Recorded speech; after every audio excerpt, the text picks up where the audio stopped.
Okay, so it's almost Christmas time. As you can see, my wife has gone a little crazy in this little side room.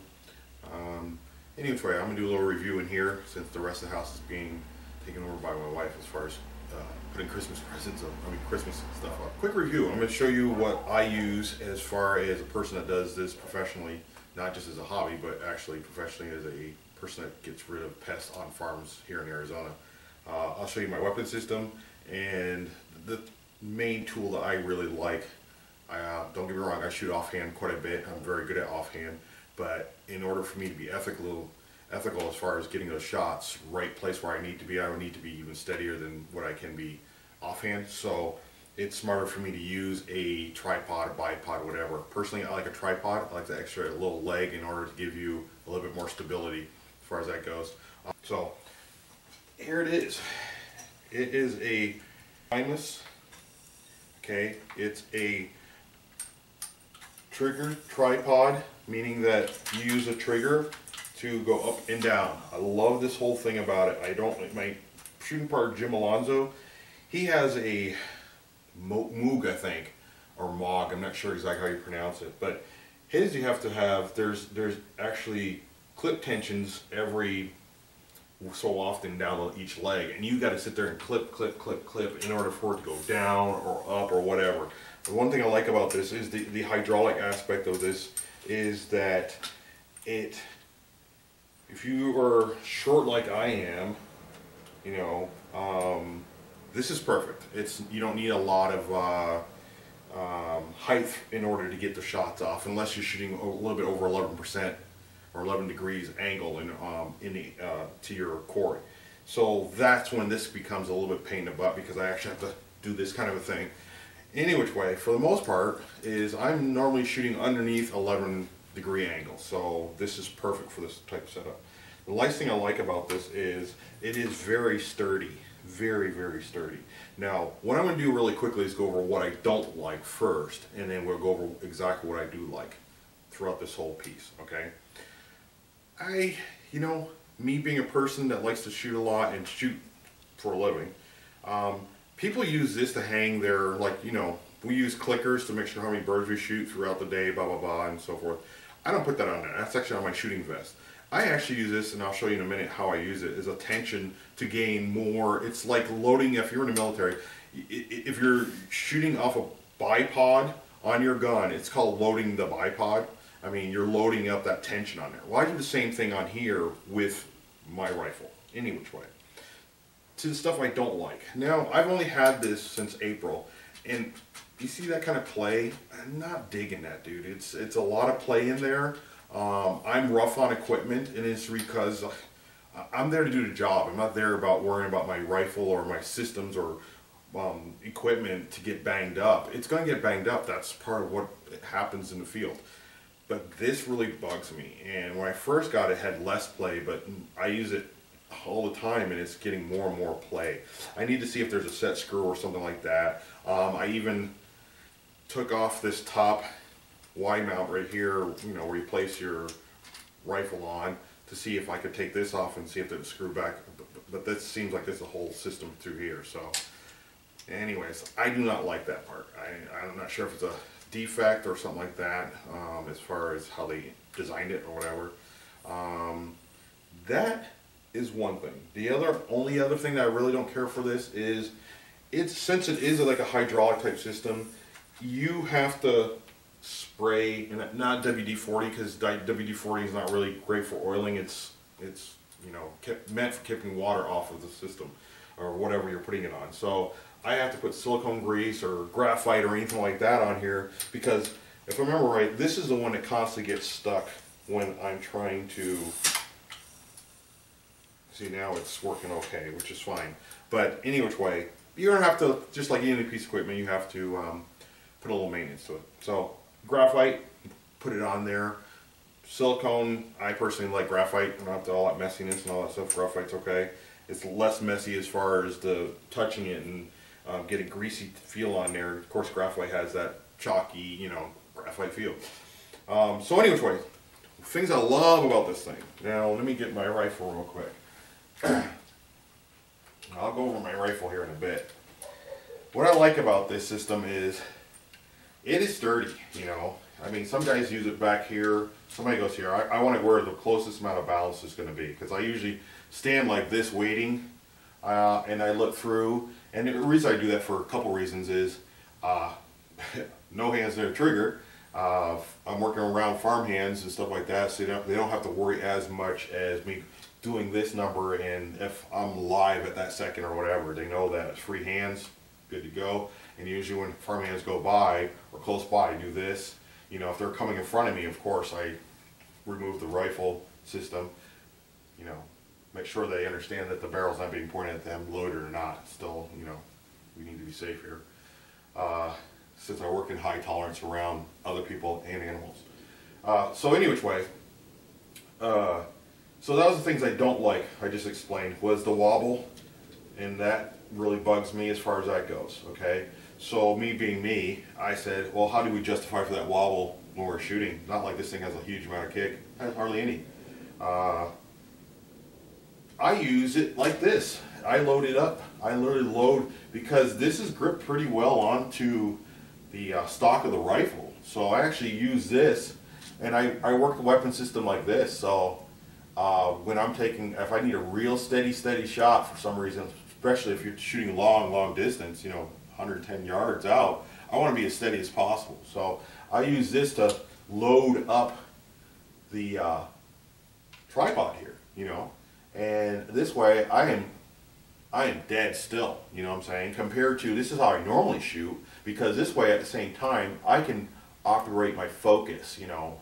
So, and this is it's steady, don't get me wrong, it's not as steady as me pulling here and pushing forward. So I'm putting a lot of that weight onto my shoulder, and I am loading it up. So I am, man, that's steady, that's really steady. So anyway, love that. The other thing I like about it is the camber.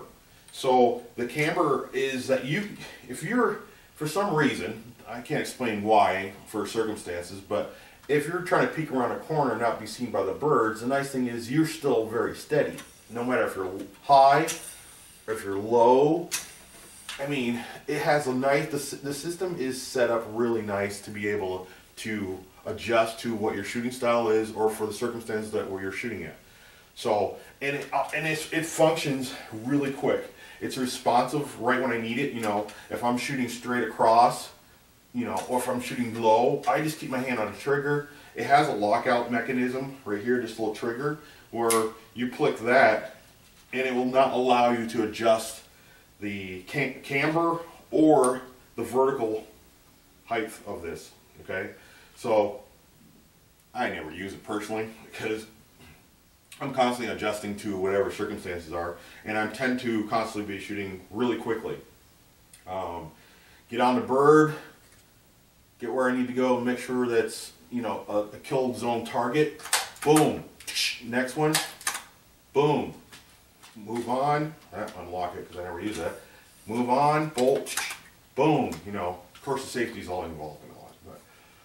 So anyway, oh, just so you understand, there's no air in this whatsoever, and two, there's well, it doesn't matter. There's no air in it, so we're good. We're not gonna shoot my window out or anything like that, or anything of the sort. So, any which way, love this system. The only thing I hope to see, and I'm gonna watch with one of the guys that just bought one, and see if Ben's will start acting this way with his over an amount of time. You know, these guys shoot the same amount I do, as far as pest wise, you know. So I want to see how theirs breaks in compared to what I have mine since April. So the nice thing, like I said, so you saw the cant that way. The nice thing is you can cant forward. I mean, there's cant backwards as far as that goes. The whole part is that whole camber aspect is it's just, you can go from straight on to whatever, you know, adjusting where you are as far as the rifle system, you know, as far as that goes. Now, really quickly, this is a Daystate Air Ranger, 25 caliber. It's a moose. This is for me the best rifle system as far as caliber for doing pest control. Like I said, Fun Bird Hunting. I mean, that's the name of the company. We actually do specialize in birds. So the funny part is a 25 caliber is way more forgiving to hit in certain areas compared to a 22 or 177. You know, you will see my videos. I've hit birds really hard in certain areas, but you know, nothing for nothing. Some birds have a high adrenaline. You know, nothing for nothing. They get hit and they need to get out of there so they don't get eaten. So they'll pump as much adrenaline into themselves to get out of there.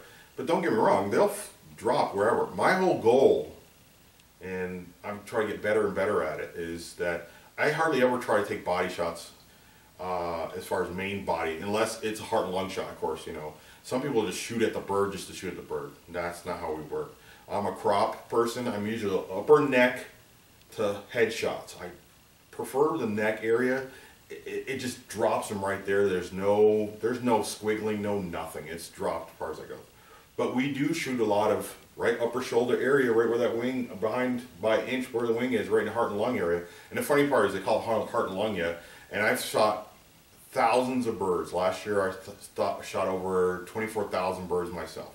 And I've never once hit the heart. Never. You know, it's just so funny to call it heart and lung. But I've hit the lungs many of times. That whole cavity in there, once it's hit, it's bruised. You know, it's just like anything else. That's a lot of trauma. When you're taking a pellet that's 25 grain, you know, one of these exacts from JSB King Diablos, you know, these exact King Diablos, they're 25 grain. Now, 25 grain compared to, you know, being flung at 600 and almost 640 miles an hour or 940 feet per second, that does a lot of damage to a bird. It always goes through. I've never, ever, even at 110 yards, it still goes through the bird. I've never had one where I found a pellet in it or ever. And in 3 years I've been doing this, 4 years now, I've never found a pellet. None of the guys I shoot with. All the guys I shoot with use 25s. Like I said, if there is a bird, got it. If there's a rabbit, we've got it. If there's a coyote, now don't get me wrong, we're not shooting coyotes at 90, 80 yards out. Preferably me, I don't shoot a coyote more than 65 yards out with this, just because I want to make sure it's a clean shot. And every time we shot a coyote with this system, it's gone right through. Headshots, don't take a body shot with this 25. 30 caliber, different story. 25 caliber, always a headshot. You know, right lower ear, behind the ear, drop them right there, you know. Or if they're face on, people say all this other crap about, oh, it ricochets. Dude, at the right angle, you got to judge the angle, it goes right through. I mean, I've got them right here and it's gone down through the lower jaw almost into the trachea area. So, and it drops them like that, you know what I'm saying? And they're dead. There's no need for a second follow-up shot, even though I've done that before.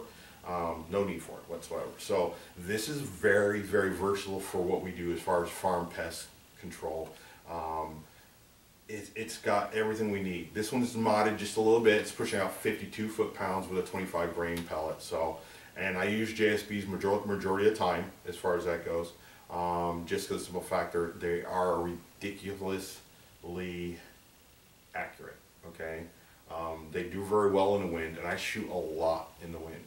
Most guys are, oh, it's too windy, blah, blah, blah. I'm like, dude, that's how you get to be a better shot, is if you practice bucking the wind. Make sure you have the right ammo to work in the wind. Don't get me wrong. When I'm working on real winds, heavy winds, I'll pull out these H&N Barracudas, man, at 31 grains. I mean, and this gun loves them. I mean, it's pushing out over 60 foot-pounds plus with these pellets. And for those farms where we're not allowed to shoot lead, it's kind of a catch-22, but bald eagle problems and all this other stuff, is we used, which is made by H&N, is those Excite the Spitzkugels. They're actually a copper overlined lead pellet. So basically they have a lead pellet underneath and they put copper over the top. I don't know if you've ever seen copper. Everybody thinks it's really funny. Me coming from demolitions background, The funny part is that copper cuts through anything when it's put at a high speed. Ridiculous. I mean, when you're cutting down buildings, they use a copper wedge to cut down through the steel, just like butter. Okay, so at these speeds, when coming out of this gun, it sounds like no other pellet I've ever shot coming out of this gun. But when it hits with major force. You know what I'm saying?